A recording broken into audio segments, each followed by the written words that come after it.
Hello दोस्तों, this is Ajay here. इस video में हम देखेंगे भारत में मिलने वाली मिट्टियों के संबंध में विगत वर्षों में पूछे गए प्रश्नों को। दोस्तों ये देखिए, ये एसएससी सीजीएल 2024 में पूछा गया क्वेश्चन है। तो चलिए इसको देखते हैं। कौन से पठार बहुत उपजाऊ होते हैं क्योंकि वे काली मृदा से समृद्ध होते हैं जो खेती के लिए बहुत अच्छी है। काली मृदा से समृद्ध होने वाला पठार कौन सा है दोस्तों? यह है दक्कन का पठार। ऑप्शन सी हमारा बिल्कुल सही उत्तर है। नेक्स्ट क्वेश्चन देखते हैं। निम्नलिखित में से क्या झारखंड और छत्तीसगढ़ में भूमि निम्नीकरण का मुख्य कारण है?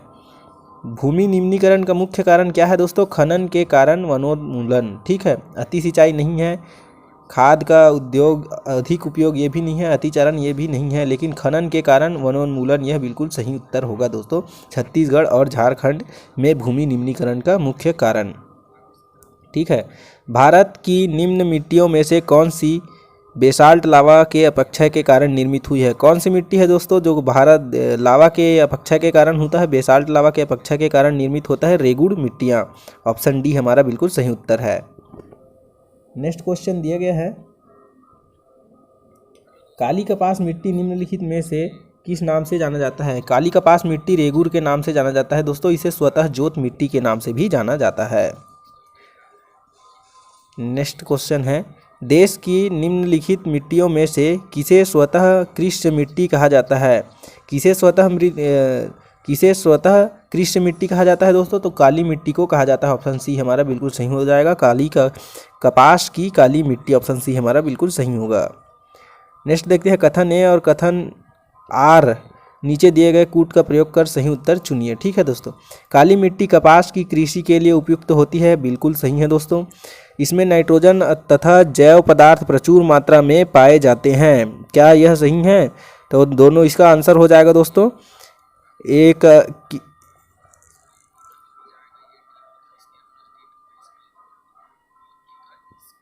इसका सही आंसर हो जाएगा ए सही है, परंतु आर गलत है। ठीक है दोस्तों, काली मिट्टी कपास की कृषि के लिए उपयुक्त है, सही है।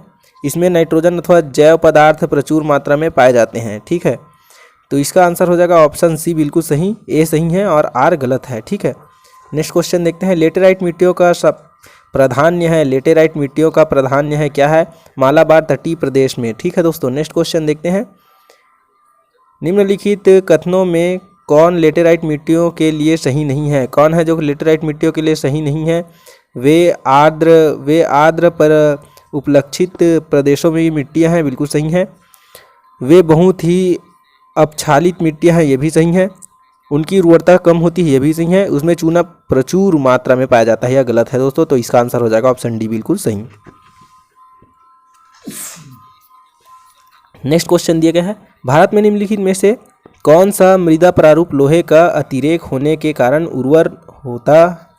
अनुर्वर होता जा रहा है? ठीक है दोस्तों, क्या दिया है क्वेश्चन? भारत के निम्नलिखित में से कौन सा मृदा प्रारूप लोहे का अतिरेक होने के कारण अनुर्वर होता जा रहा है?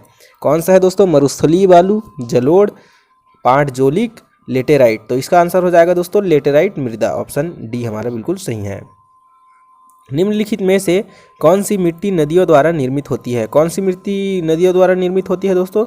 जलोढ़ मृदा। ऑप्शन सी हमारा बिल्कुल सही उत्तर है। निम्नांकित में से मिट्टी का कौन सा वर्ग भारत में सर्वाधिक क्षेत्र पर फैला है? तो जलोढ़ मृदा है वो छत्तीसगढ़ में, पूरे भारत देश में जलोढ़ मृदा सबसे अधिक क्षेत्र पर फैला हुआ है। नेक्स्ट देखते हैं, निम्नलिखित में से किस प्रकार की मृदा की जल धारण क्षमता सबसे कम होती है?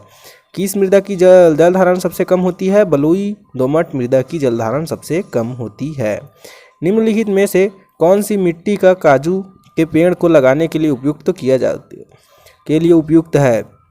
निम्न में से कौन सी मिट्टी काजू के पेड़ को उगाने के लिए उपयुक्त है? कौन सी मिट्टी है? जलोढ़ मिट्टी, काली मिट्टी, जंगली मिट्टी या फिर बलुई दोमट मिट्टी। तो इसका आंसर हो जाएगा दोस्तों बलुई दोमट मिट्टी, जो काजू के पेड़ उगाने के लिए उपयुक्त है। नेक्स्ट दिया गया है, भारत में सबसे अधिक उपजाऊ मृदा है। भारत में सबसे अधिक उपजाऊ मृदा है जलोढ़ मृदा। ऑप्शन सी हमारा बिल्कुल सही उत्तर है। भारत में सबसे बड़ा मिट्टी का वर्ग है जलोढ़ मिट्टी का वर्ग सबसे बड़ा। भारत में सबसे बड़ा मिट्टी का वर्ग है कछारी मृदा। ऑप्शन डी हमारा बिल्कुल सही उत्तर है। जलोढ़ मिट्टी के संदर्भ में निम्नलिखित में से कौन सा कथन सही है? ठीक है दोस्तों, देखते हैं कौन सा कथन सही है। इसमें रेत की मात्रा पश्चिम से पूर्व की ओर घटती है, बिल्कुल सही है। ये बांगर एवं खादर स्वरूप की होते हैं, बिल्कुल सही है। ये मृदा देश के कुल क्षेत्रफल का 40% हिस्सा है, बिल्कुल सही है। इस मिट्टी में पोटास की मात्रा अधिक एवं फास्फोरस की मात्रा कम होती है, यह भी सही है। तो इसका आंसर हो जाएगा 1, 2, 3 और 4 बिल्कुल सही है। तो ऑप्शन के अकॉर्डिंग हमारा ऑप्शन डी हमारा बिल्कुल सही होगा। गंगा के मैदान की पुरानी कछारी मिट्टी कहलाती है। पुरानी कछारी मिट्टी क्या कहलाती है? बांगर कहलाती है। और नवीन कछारी मिट्टी कहलाती है खादर। नेक्स्ट देखते हैं, सूची 1 को सूची 2 से सुमेलित करना है दोस्तों, ठीक है। और नीचे दिए गए कूट के अकॉर्डिंग इसका आंसर लेना है। तो जलोढ़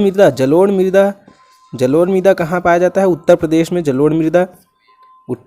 जलोढ़ मृदा, काली मृदा महाराष्ट्र, मरुस्थली मृदा राजस्थान और लाल मृदा आंध्र प्रदेश, ठीक है।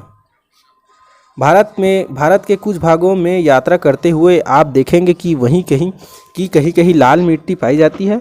मिट्टी के इस रंग का प्रमुख कारण है फेरिक ऑक्साइड की विद्यमानता दोस्तों, Fe2O3, ठीक है दोस्तों। फेरिक ऑक्साइड की प्रधानता है इसका मुख्य कारण, Fe2O3।